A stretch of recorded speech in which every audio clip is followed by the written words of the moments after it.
پەیوەندیەکانی هەولێر و بەغداد لە سوێندی نەناردنی 1 دینارەوە بۆ ڕێکەوتنی سیاسی و دروستکردنی گروپی واتساپ. دوای دەستپێکردنەوەی هەناردەینەوت هەولێر و بەغداد دەیانەوێت کێشە نانەوتیەکانیش چارەسەر بکەن. ڕێکەوتنی هەناردەکردنەوەی نەوت سەردەکێشێت بۆ هاوپەیمانی سیاسی کورد و سوودانی.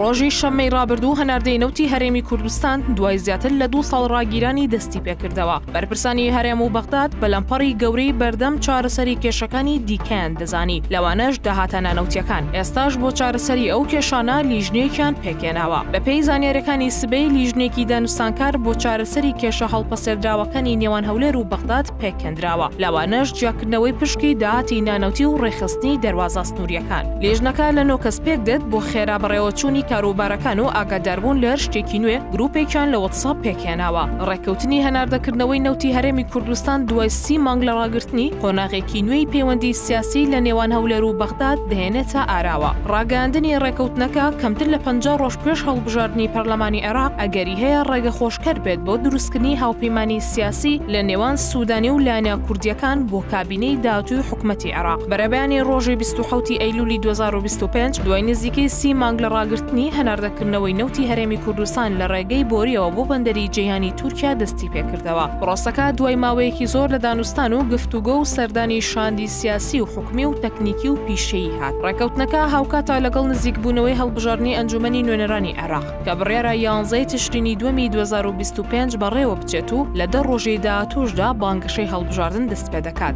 وەگەوەی مەسعود بارزانی سەرۆک وەزیرانی هەرێمی کوردستان ڕایگەیاند ئەمریکا لەسەر ئاستی واشنگتن و بەغداد و هەولێر ڕۆڵ و کاریگەری هەبووە لە دەستپێکردنەوەی هەناردەی نەوتی هەرێمی کوردستان. بە تایبەتی وڵاتە یەکگرتووەکانی ئەمریکا لە واشنگتن چه باڵێزیان لە بەغدا یان کونسولیان لێرە لە هەولێر کە بەڕاستی پاڵپشتی گەورە بوون بۆ سەرخستنیان پرۆسەیە. شارەزایان و چاودێرانی سیاسیش پێیان وایە فشاری دەرەکی و بەتایبەتی ئەمریکا کاریگەری هەبووە لە ڕێکەوتنی هەناردەکردنەوەی نەوتی هەرێم و چارەسەرکردنی کێشەی موچەی فەرمانبەرانی هەرێمی کوردستان.